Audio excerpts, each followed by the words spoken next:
की जय। आइए सभी अपनी वाणी को पवित्र करें ओंकार की ध्वनि के द्वारा। ये पूरा जो ब्रह्मांड है ओंकार के अंदर प्रणव अक्षर के अंदर ही समाया हुआ है। और आप सभी, क्योंकि हम सब राम के अंदर समाये हुए हैं और राम हमारे अंदर समाये हुए हैं, और वो एक ही है जो ओम की ध्वनि हर समय ही गूंजती रहती है। यदि ध्यान से बैठे तो ये ओंकार की जो ध्वनि है वो हर समय ब्रह्मांड के अंदर, वातावरण के अंदर गूंजती ही रहती है, लेकिन सुनने वाला ही सुनता है, अन्यथा सब संसारी बातों के अंदर ही मस्त रहते हैं। आइए सब मिलकर के अपनी वाणी को पवित्र करें और अपने मन को उस पवित्र का परमात्मा के अंदर लगाने का प्रयास करेंगे।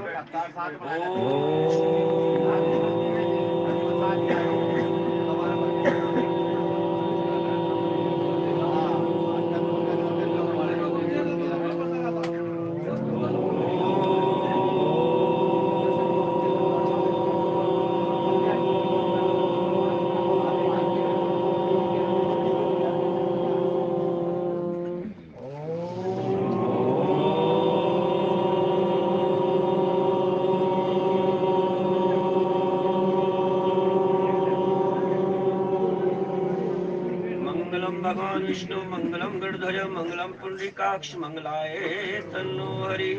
ओम वक्रतुंड महाकाय सूर्यकोटि संप्रभ निर्विघ्नं कुरु मे देव सर्वकार्येषु सर्वदा।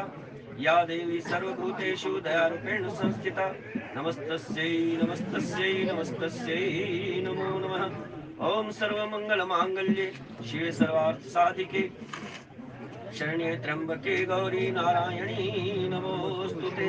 ओम कर्पूरगौरं करुणावतारं संसारसारं भुजगेन्द्रहारं सदा वसन्तं हृदयारविन्दे भवं भवानी सहितं नमामि भवं भवानी सहितं नमामि।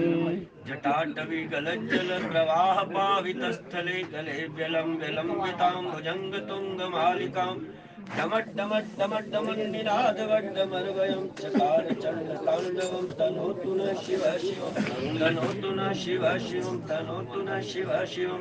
जटाकटाह सम्भ्रमं भ्रमन्निलिम्पनिर्झरि विलोलवीचिवल्लरि विराजमानमूर्धनि धगत् धगत् धगत् ज्वलल्ललाटपट्टपावके किशोर चंद्रशेखरे रति प्रतीक्षण मम। बोलिए शंकर भगवान की जय। तू सत्संग में आ सोया तेरा भाग्य जगा। तू सत्संग में आ सोया तेरा भाग्य जगा।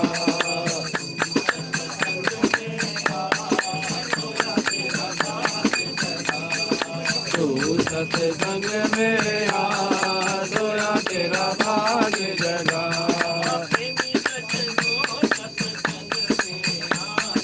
प्रेमी सजनों सत्संग में आना।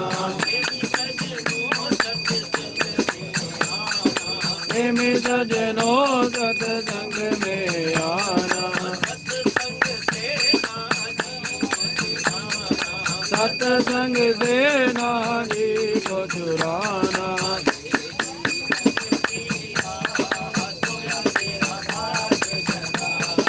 ये जीवन की राह सोया तेरा भाग्य जगा।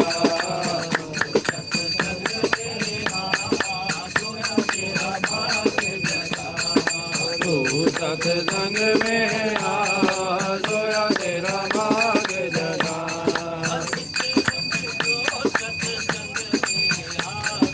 नित उठ जो सत्संग में आवे। नित उठ जो सत्संग में आए। पापी भी पावन बन जावे।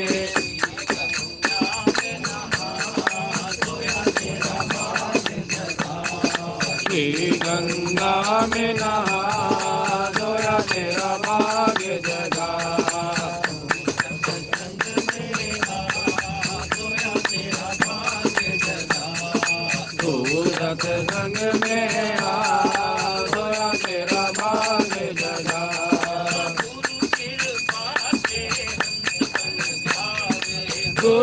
कृपा से अंत बन जावे,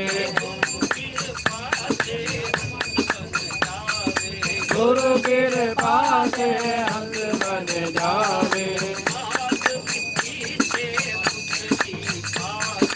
पाप विधि से मुक्ति पावे,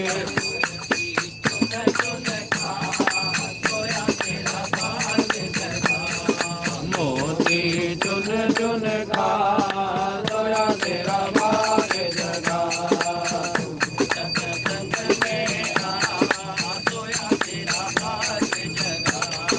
तू सत्संग में आ सोया तेरा भाग जगा,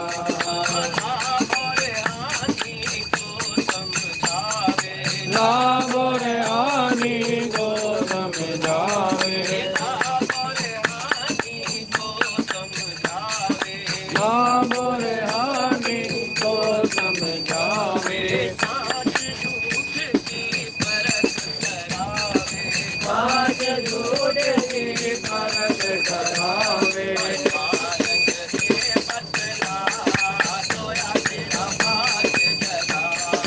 मार्ग दे बतला सोया तेरा भाग जगा,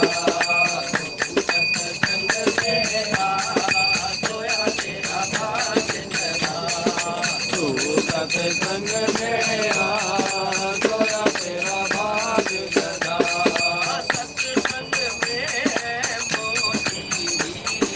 सत्संग में है मोती हीरे, सत्संग में है मोती हीरे, मिलते हैं पर धीरे धीरे, सुन सुन खा सोया तेरा भाग जगा, मोती चुन चुन खा सोया तेरा भाग जगा, सत्संग में आ सोया तेरा भाग जगा, तू सत्संग में आ सोया तेरा भाग जगा, सत्संग में आ सोया तेरा भाग जगा, तू सत्संग में आ सोया तेरा भाग जगा, धरूं चरण में शीश, ज्ञान भक्ति मोह दीजिए, परम पुरुष जगदीश सब कुछ दीना आपने, भेंट धरूं क्या नाथ, नमस्कार की भेंट धरूं, जोड़ूं मैं दोनों हाथ, दुख रूप संसार ये जन्म मरण की खान, आप निकालो दया करो सद्गुरु दीन दया, हे साईं दीन दया, प्रेम भक्ति देना हमें, हे प्रेमाय अवतार, हे करुणा अवतार, तुम हो गगन के चंद्रमा, हम हैं धरा की धार, हरि हरि ओ,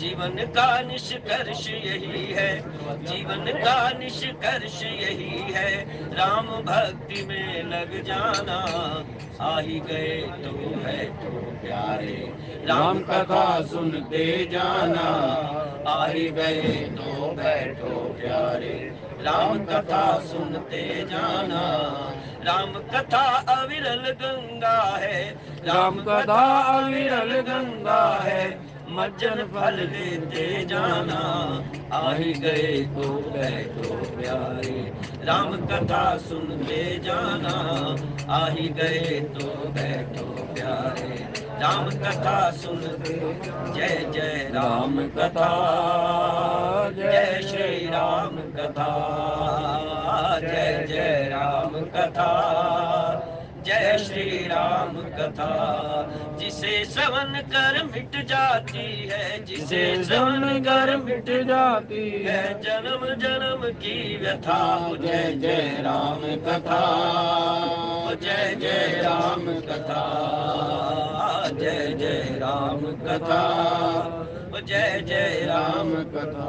तेरा सब संशय मिट जाए, तेरा सब संशय मिट जाए, श्री पार्वती का जथा। ओ जय जय राम कथा, ओ जय जय राम कथा, जय जय राम कथा, जय श्री राम कथा।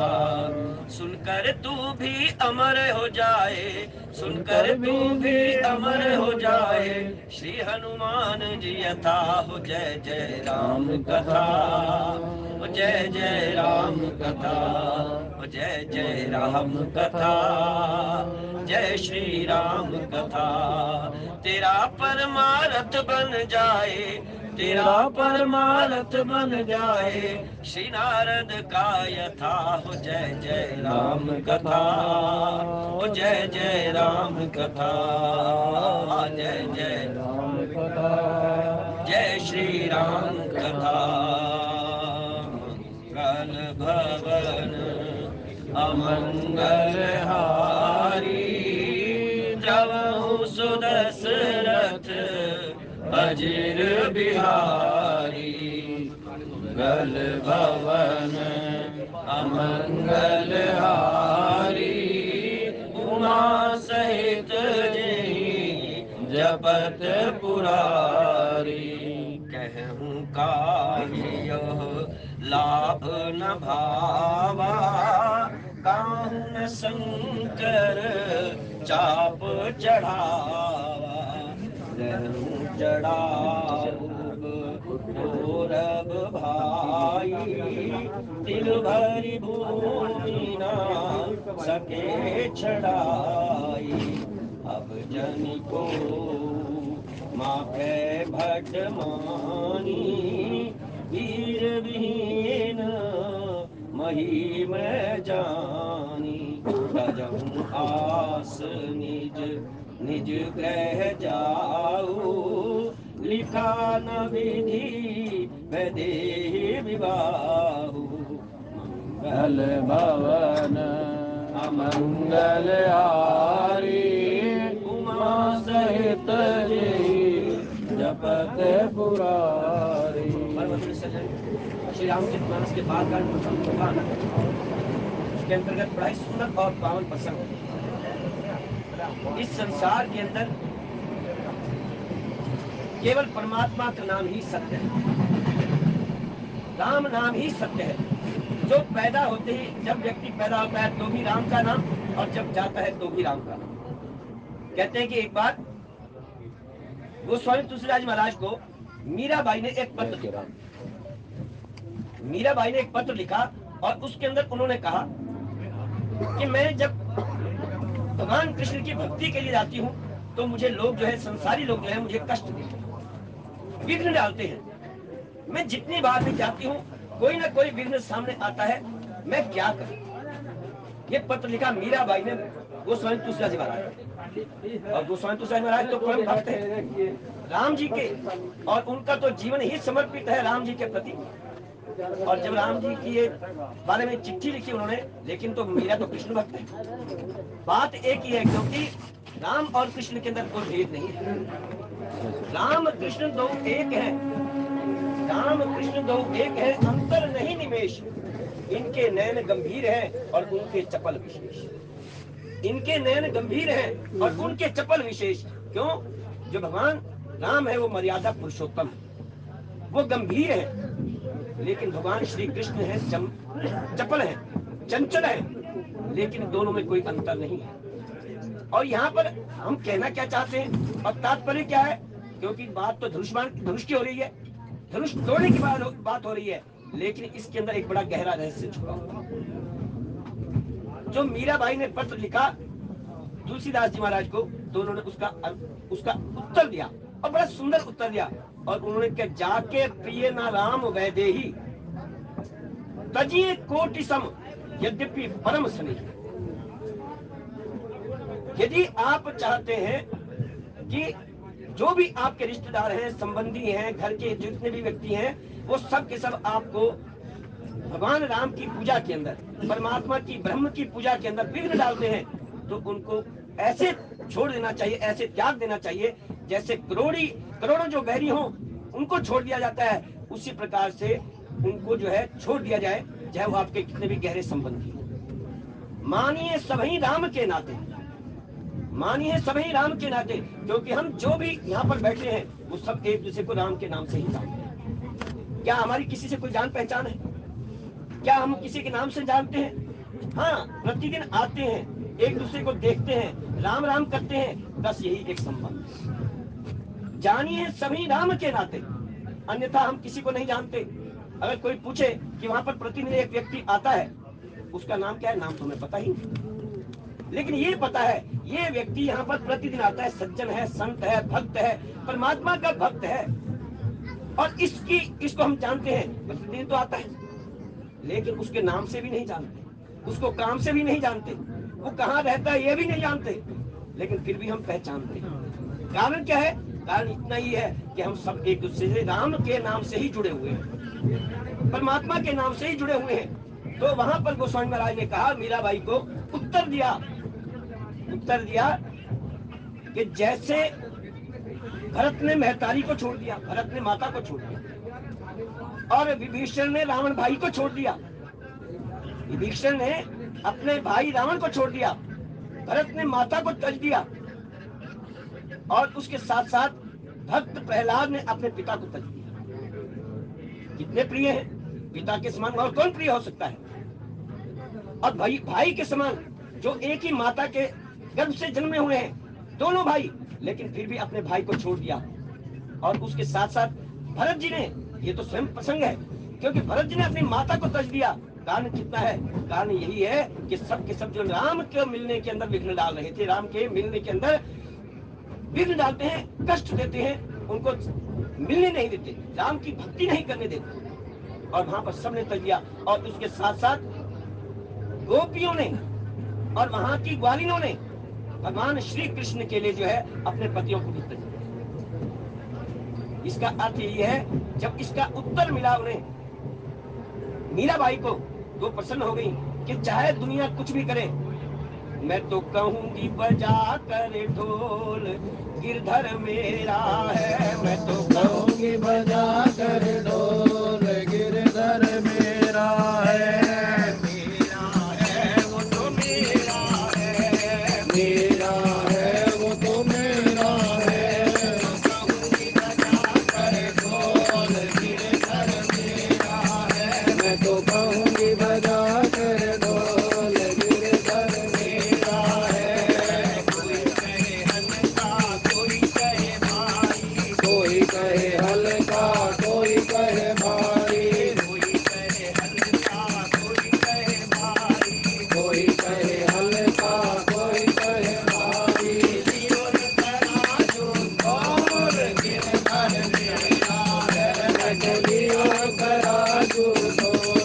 गिरधर मेरा है, मैं तो जीवन तराजू ढोल, गिरधर मेरा है, मैं तो कहूंगी बजा कर ढोल, गिरधर मेरा है, मैं तो कहूंगी बजा कर ढोल, गिरधर मेरा है, मेरा है वो तो मेरा है, मेरा है वो तो मेरा है, कहूंगी बजा कर ढोल, गिरधर मेरा है, मैं तो कहूंगी बजा कर ढोल, गिरधर मेरा है।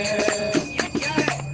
ये मीराबाई को जब एक उत्तर मिला, तो केवल केवल कृष्ण की भक्ति के अंदर, आनंद के अंदर मग्न हो गई, और उन्हीं के अंदर ही कहते हैं द्वारकापुर के अंदर जाकर के, वो जब गई मीराबाई, कहते हैं उसी मूर्ति के अंदर जाकर के समा गई। ये है राम जी को प्राप्त करने का ढंग। लेकिन यहाँ पर कुछ भक्त राजा बैठे, जो तात्पर्य था, जो उद्देश्य था, जो कहने का उद्देश्य था, वो ये है, क्योंकि वहां पर इतना बड़ा दरबार लगा है, किस किस का जो लक्ष्य है, कौन कौन किस लक्ष्य को प्राप्त करना चाहता है, कौन किस लक्ष्य को प्राप्त करना चाहता है।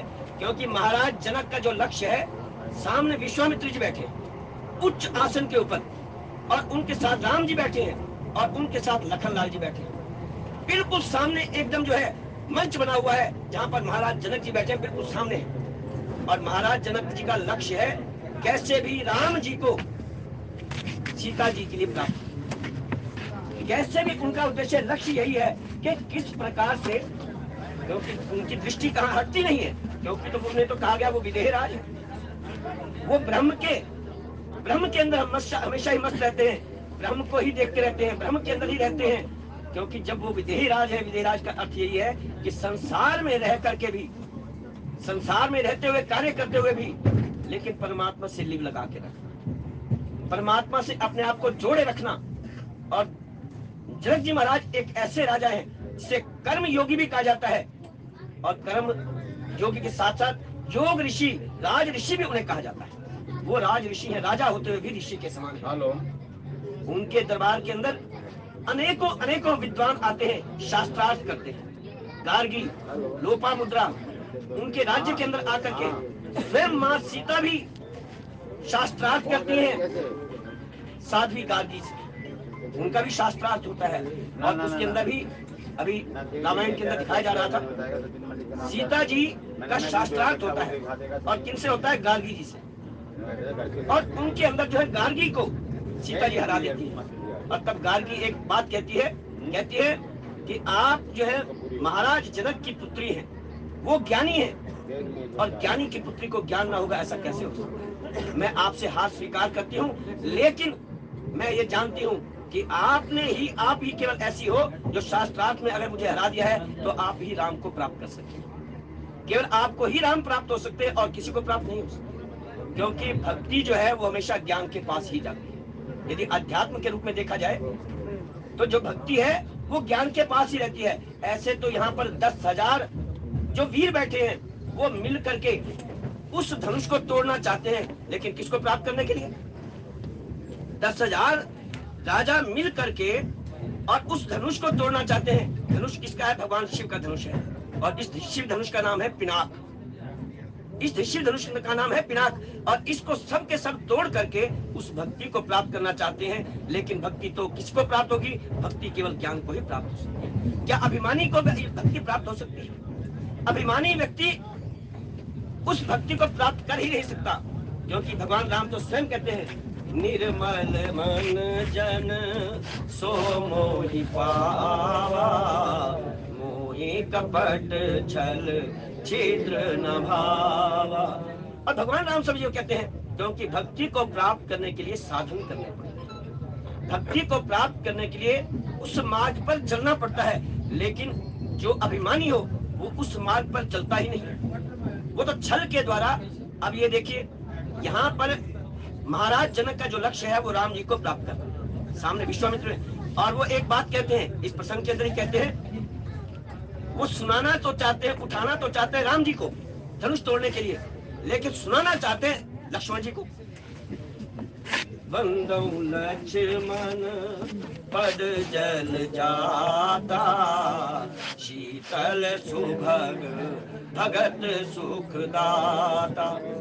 ये लक्ष्मण जी महाराज ऐसे हैं जो भगवान राम की कीर्ति रूपी जो पताका है, उनके यश की जो कीर्ति है, जो पताका है, उसको ही आकाश के अंदर फहराए रखना चाहते हैं। और उसके आगे कोई भगवान के यश के अंदर कोई धब्बा लगाना चाहे तो वहां पर वो बड़े क्रोध से खड़े हो जाते हैं, वो क्रोध से खड़े हो जाते हैं। महाराज जनक का लक्ष्य है कि मैं सुनाऊं तो लक्ष्मण को, लेकिन उठाऊं राम जी को। प्राप्त करना चाहते हैं राम जी को और सुनाना चाहते हैं लक्ष्मण को, क्योंकि उनको पता है कि जब तक लक्ष्मण नहीं खड़े होंगे तब तक राम जी नहीं खड़े हो सकते। क्योंकि जो डंडा होता है ना, रघुपति कीर्ति विमल पताका, दंड समान भयों जस जाका, दंड समान भयों जस जाका, रघुपति कीर्ति विमल पताका। वो एक उनकी जो यश की जो कीर्ति है वो एक झंडा है, लेकिन उसके लिए झंडे के लिए डंडा भी चाहिए। जब तक डंडा नहीं होगा तो झंडा फहराएगा कैसे? क्या हाथ में फहराएंगे? डंडा चाहिए उसके लिए, जब तक उसके उस दंड के ऊपर उस झंडे को फहराने के लिए जो है। और झंडा क्या है? झंडा है भगवान राम की यश की कीर्ति। यश की जो कीर्ति है वो उस झंडे को फहराना है, लेकिन फहराएंगा कौन? फहराएंगे लक्ष्मण जी महाराज। वो दंड के समान है, दंड समान भयों जस जाका, जो उनको डंडे के समान है, और उनकी जो यश, जो भगवान राम की कीर्ति है वो झंडा है। और एक बात और भी है, क्योंकि लक्ष्मण जी के साथ एक बड़ा उदाहरण दिया जाता है, बड़ा सुंदर। कहते हैं कि एक गर्म होना चाहिए, एक नरम होना चाहिए। घर में एक नरम भी होना चाहिए और एक गर्म भी होना चाहिए। कहते हैं गर्म क्यों होना चाहिए? जैसे लक्ष्मण जी महाराज हैं। लक्ष्मण जी महाराज भगवान राम की यश रूपी कीर्ति ताक अगर जो है फैलाए रखना चाहते हैं, लेकिन कोई उनके यश के अंदर थोड़ा सा भी उनके बारे में कहे तो उनको क्रोध आ जाता है। उनके मन के अंदर ये विचार आता है कि भगवान राम रघुवीर, क्योंकि रघुवीर ऐसे हैं जो परमात्मा जो है स्वयं राम उनके साथ बैठे हैं, वो एक गर्म है और एक नरम है। कारण घर के अंदर भी ये कहते हैं कि एक नरम होना चाहिए, एक गर्म होना चाहिए। ये अगर दोनों गर्म हो गए तो फिर आग लग जाएगी। घर के अंदर जो व्यक्ति जो घर के अंदर रहते हैं आपस में एक दूसरे के साथ कहते हैं कि मिलकर रहना चाहिए, लेकिन स्वभाव तो सबका अलग अलग होता है। उंगलियां पांचों एक जैसी नहीं हो सकती, सबके स्वभाव अलग अलग होते हैं। लेकिन कोई ना कोई घर में गर्म भी होता है और कोई ना कोई नरम भी होता है। नरम तो झगड़े को सुलझा सकता है, लेकिन गर्म जो है उस झगड़े को अगर बढ़ाना चाहे तो नरम व्यक्ति जो है उस झगड़े को खत्म कर सकता है, वहीं पर फैसला कर सकता है, वहां पर समझौता करा सकता है। इसलिए एक नरम होना चाहिए और एक गर्म होना चाहिए। कैसे? कैसे? जैसे एक खेत है, खेत के अंदर यदि बाढ़ लगी हो तो उसके अंदर कोई जानवर घुस नहीं सकता। खेत के अंदर अगर बाढ़ लगी हुई हो, कांटेदार बाढ़ लगी हो, और उसके अंदर कोई जानवर घुसना चाहे तो उसके अंदर घुस नहीं सकता। कारण क्या है? क्योंकि जो बाढ़ है ना, ये लक्ष्मण रूपी बाढ़ है। अब राम रूपी जो खेत है उसके अंदर घुसने के लिए पहले लक्ष्मण रूपी बाढ़ को पार करना पड़ेगा, तब जाकर के अंदर कोई घुस सकता है। और घर के अंदर भी यही बात है। कई व्यक्ति बिल्कुल नरम होते हैं, लेकिन नरमी के कारण जो है वो बहुत लोगों से धोखा खा जाते हैं। यदि मन के अंदर सबके प्रति प्रेम भाव है, समभाव है, लेकिन उस प्रेम भाव का जो है व्यक्ति उचित लाभ, जो लाभ है वो अनुचित लाभ उठा लेते हैं। आप कहीं पर भी काम करते हो, किसी कार्यस्थल में काम करते हो, किसी संस्थान में काम करते हो, किसी कंपनी में काम करते हो, यदि आप नरम हैं तो व्यक्ति जो है, कई व्यक्ति ऐसे होते हैं कि ये तो बड़ा नरम आदमी है और आपका अनुचित लाभ उठा लेंगे, अनुचित लाभ उठाएंगे। लेकिन जो व्यक्ति गर्म होता है वो उसके पास भी नहीं फटकते। कहीं उनको पता है कहीं ऐसा ना हो कहीं लेने के देने पड़ जाए, कहीं लेने के देने पड़ जाए। कई बार ऐसा होता है, ये जीवन के अनुभव है। और इसलिए जो है लक्ष्मण जी महाराज ने देखा कि यहाँ पर जो है राम जी की कीर्ति को जो है बट्टा लगने वाला है।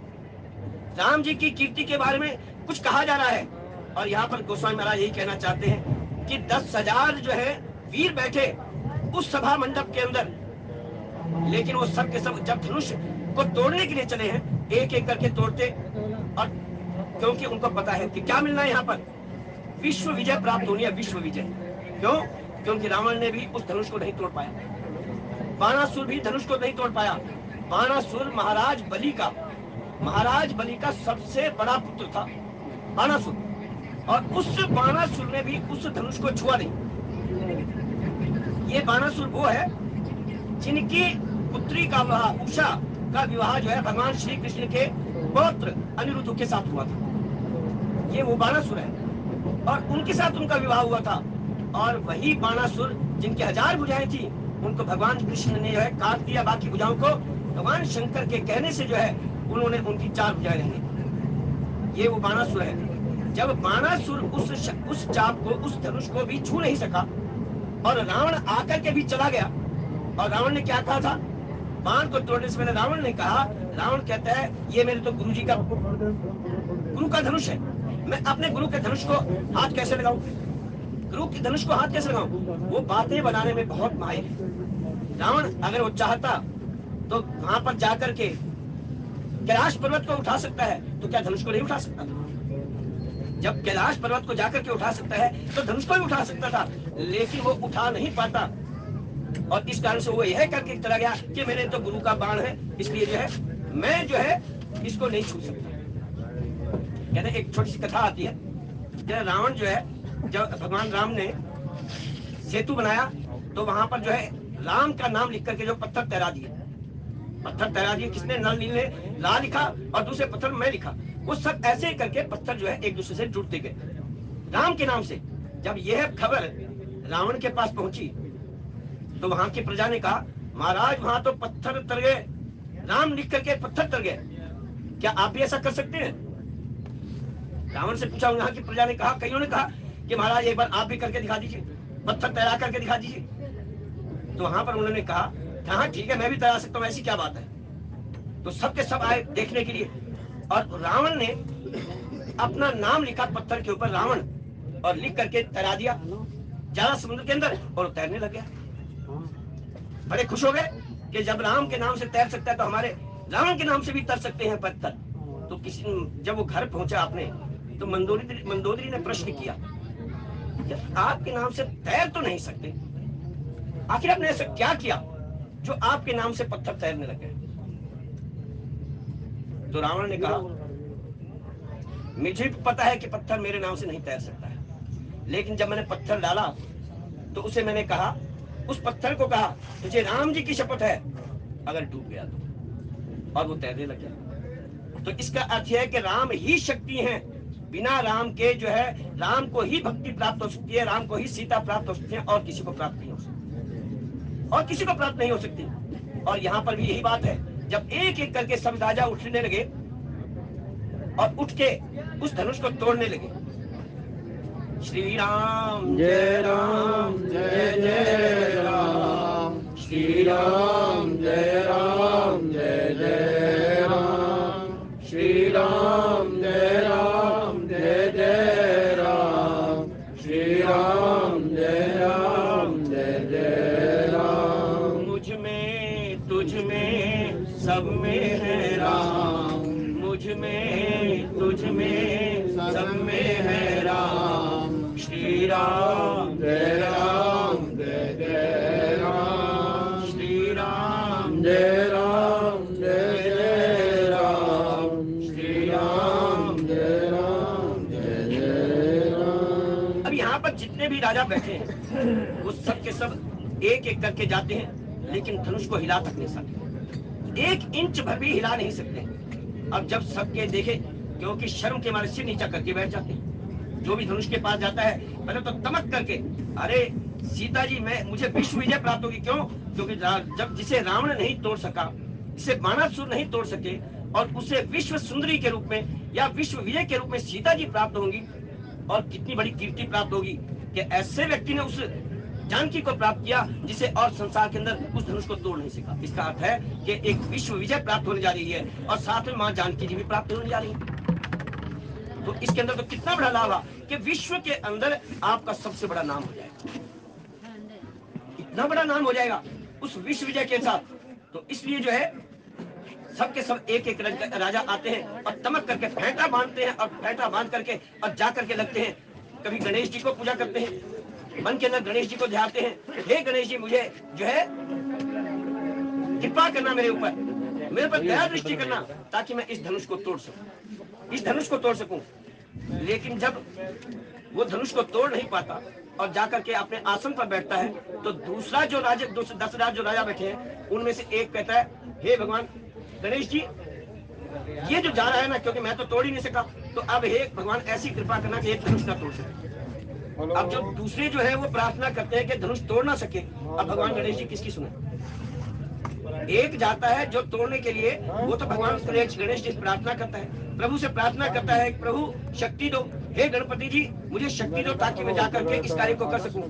लेकिन जो दूसरा बैठा हुआ है, जो 9,999 बैठे हुए हैं, वो कहते हैं, हे भगवान ऐसी शक्ति इसको मत देना कि ये धनुष तोड़ सके। अब गणेश जी किसकी सुने? उसी की सुनेंगे ना। अब जो बहुमत में होगा उन्हीं की तो ज्यादा सुनेंगे।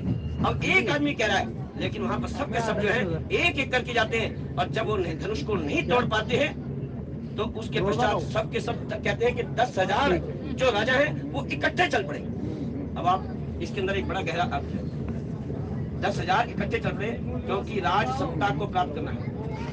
श्री राम जय राम जय जय राम, श्री राम जय राम जय जय राम, श्री राम जय राम जय जय राम, श्री राम जय राम जय जय राम। अगर सामयिक अर्थों में देखा जाए, आज के युग के अंदर भी देखा जाए, तो सबके सब 10,000 जो है इकट्ठे हो चुके हैं इसी राज सत्ता को प्राप्त करने। सबके सब इकट्ठे हो गए हैं, और इकट्ठे होकर के राज सत्ता को प्राप्त करना चाहते हैं, क्या वो प्राप्त कर सकेंगे? जब तक ज्ञान और भक्ति प्राप्त होगी केवल ज्ञान, सीता जी प्राप्त होंगी केवल राम जी को।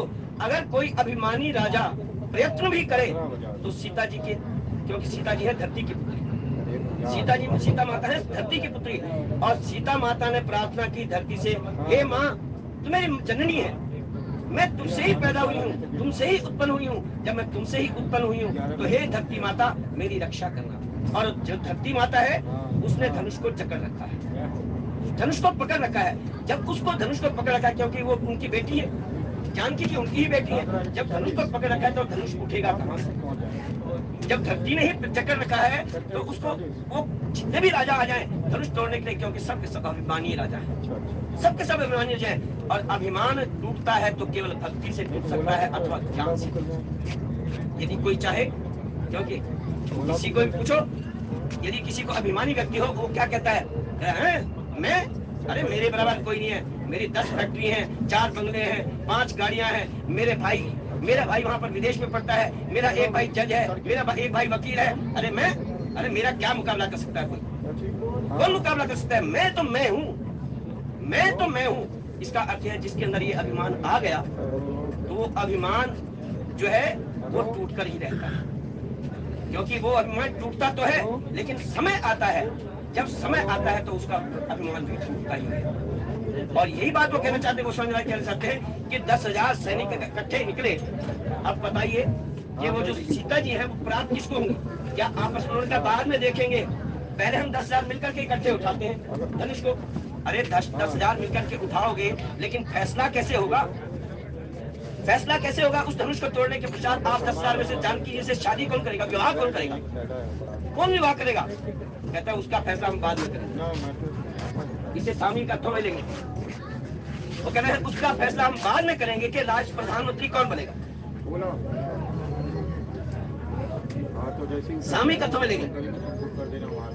क्योंकि उस प्रधानमंत्री को कौन प्राप्त, प्रधान पद को कौन प्राप्त करेगा वो हम बाद में देखेंगे। पहले हम इकट्ठे होने, पहले हम शंखनाद कर दें, पहले हम शंख बजा लें, बाद में देखेंगे कि कौन उसके उत्तर करता है। पहले हम आपस में मिल करके उठाएंगे। हाँ अर्थ सामने का तोड़। यद्यपि यहाँ पर ये कहना ये चाहते हैं कि जानकी जी को प्राप्त हुई, जब 10,000 सैनिक उठे हैं तो 10,000 सैनिक उठ करके क्या करेंगे? क्या सोचा भी है? एक बार विचार भी किया उन्होंने कि कैसे प्राप्त करेंगे?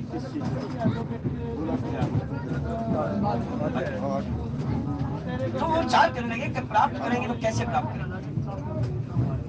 अब यहाँ पर जनक जी महाराज देख रहे हैं ये सब हालत, लेकिन 10,000 सैनिक भी, क्योंकि माँ जानकी जी जो पृथ्वी की पुत्री हैं और उस धनुष को पृथ्वी ने ऐसे पकड़ रखा है कि वो हिलना तो रहा, उठना तो दूर रहा, वो हिल भी नहीं रहा, एक अपनी भूमि से 1 इंच तक नहीं हिल सका।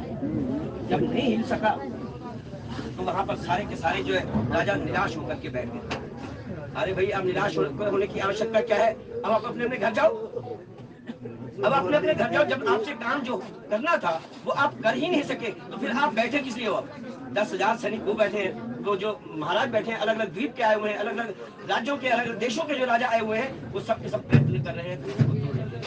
श्री राम जय राम जय राम, श्री राम जय राम जय जय राम। तुम बड़े दयालु हो, राम तुम बड़े दयालु हो, हरि जी तुम बड़े दयालु हो, हरि जी तुम बड़े दयालु हो, हरि जी तुम बड़े दयालु हो, हरि जी तुम बड़े दयालु हो, राम तुम बड़े दयालु हो, राम तुम बड़े दयालु हो। हमें बस तेरा सहारा है, हमें बस तेरा सहारा है, हमें बस तेरा सहारा है, हमें बस तेरा सहारा है। और ना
कृपा करते हैं, लेकिन उनके जो भक्त हैं उनके ऊपर विशेष कृपा करते हैं। परमात्मा कहते हैं मुझे ज्ञानी भक्त और जो भक्त है जो निश्चल भक्ति करते हैं, क्योंकि ज्ञानी भक्त कौन है?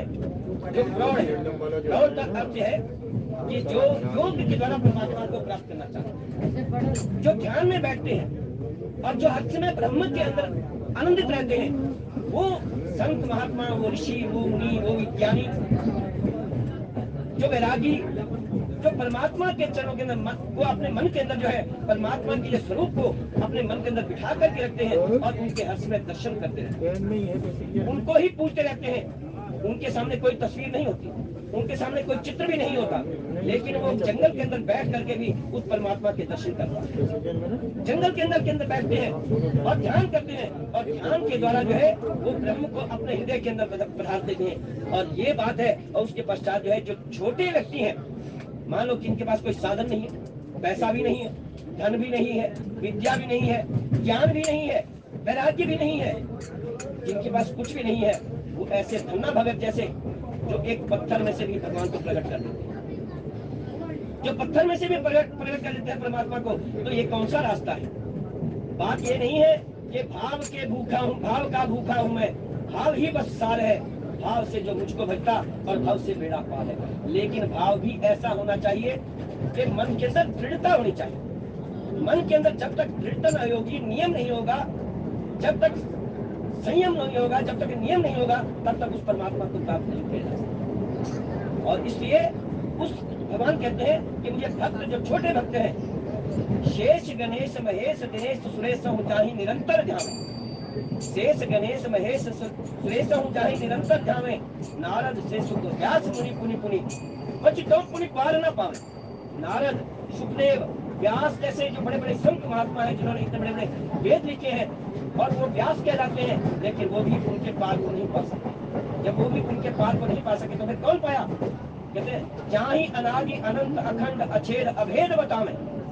उस परमात्मा के बारे में कितने कितने वर्णन किए। जाहि अनादि अनंत अखंड अछेद अभेद बतावे, ताहि अहिर की छोहरियां छछिया भर छाछ। वो परमात्मा ऐसे हैं कि वो एक प्रेम के लिए जो है वो अपने आप को प्रकट कर देते हैं। प्रेम चाहिए केवल, और प्रेम ही तो है।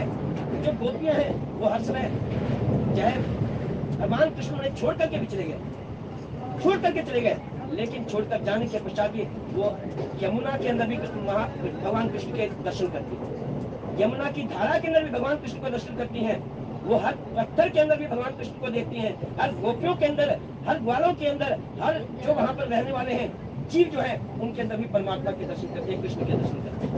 क्योंकि उद्धव को भेजा था, उद्धव को भेजा क्योंकि वो वैराग्य की बात करते थे, ज्ञान की वैराग्य की बातें करते थे, और मथुरा के अंदर बैठ करके भगवान श्री कृष्ण ने देखा ये बहुत ज्ञान वैराग्य की बात करते हैं। उद्धव जी, ये तो प्रेम की बात है, ये तो प्रेम की बात है, जिंदगी तेरे बस की नहीं है,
ज्ञान वैराग्य की बातें करते हो। कहते हैं क्या आप यहाँ पर आ गए हो, गोपियों को बोलो कि ज्ञान के द्वारा वहाँ पर बैठ करके ध्यान करें, क्या हर समय रोती रहती हैं, क्यों ऐसा होता है?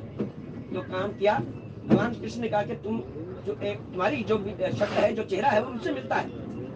एक काम करो, आप वहां जाकर के गोपियों को समझाओ, गोपियों को जाकर के बताओ कि भाई भगवान कृष्ण तो वहां चले गए, वो तो अपने कर्म क्षेत्र के अंदर पहुंच गए, मथुरा के अंदर पहुंच गए। जो उनका कर्म था, जब तक बचपन था, जब तक रास रचानी थी, रास रचाई, आपके साथ प्रेम किया, स्नेह किया, प्यार किया, आपको सब कुछ लुटाया आपके ऊपर। लेकिन अब जो है उनका जो कर्म क्षेत्र है वो अलग है। अब आप भगवान कृष्ण के वियोग के अंदर रो मत, आप भगवान कृष्ण के अंदर वियोग के अंदर रो मत, अब ध्यान के द्वारा उस परमात्मा को प्राप्त करने की चेष्टा करो। तो उनका यही बात जो है आप गोपियों को जाकर के बता दो, आपका काम है। जाओ, आप इतने ज्ञानी वैरागी हो और आप तो संदीपनी ऋषि से पढ़े हुए हो और उनसे भी बड़े ऋषियों से पढ़े हुए हो, और जाकर के उन्हें ज्ञान वैरागी की बात सिखाओ ताकि वो रोएंगे, अपने आंसू ना बहाए। वो यमुना के अंदर जो आंसू है ना, वो भी जो यमुना जो है वो भी काली हो गई है उनके आंसुओं से। तो एक काम करो, जाकर के उन्हें समझाओ। उद्धव जी जाते हैं समझाने के लिए, उद्धव जी जाते हैं समझाने के लिए, और वहां पर जाकर के जब समझाने के लिए चेष्टा करते हैं, कहते हैं किसकी बात करते हो तुम?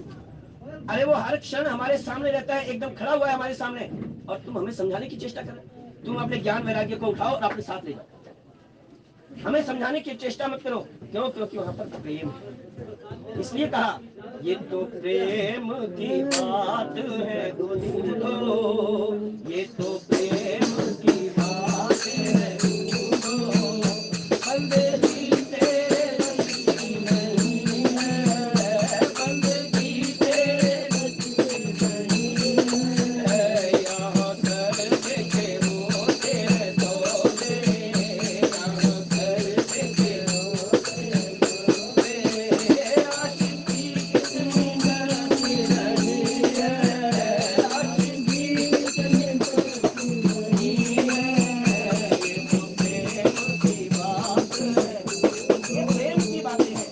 और इसलिए कहा कि समान राम मिलेंगे तो केवल भक्ति से ही मिलेंगे। और लेकिन जो अभिमानी हो, मन के अंदर अभिमान ही भरा हुआ हो, मन के अंदर विषय वैराग ही भरा हुआ हो, मन के अंदर ये समाज जो है मोह मोह भरा हुआ हो, और इसके साथ जो है जो जितने भी राजा थे वो सब के सब अभिमानी थे। वो भक्ति को तो प्राप्त करना चाहते हैं लेकिन अभिमान को छोड़ना नहीं। तभी तो जो वहां पर बैठे हुए राजा थे, जो धार्मिक राजा थे, जो धार्मिक प्रवृत्ति के राजा थे, उन्होंने वहां पर देखा भी नहीं, उन्हें तो राम स्वयं ब्रह्म नजर आए, उन्हें सीता जी के अंदर जो है लक्ष्मी जी नजर आई, सीता जी के अंदर जो है उन्हें वो प्रेम नजर आया।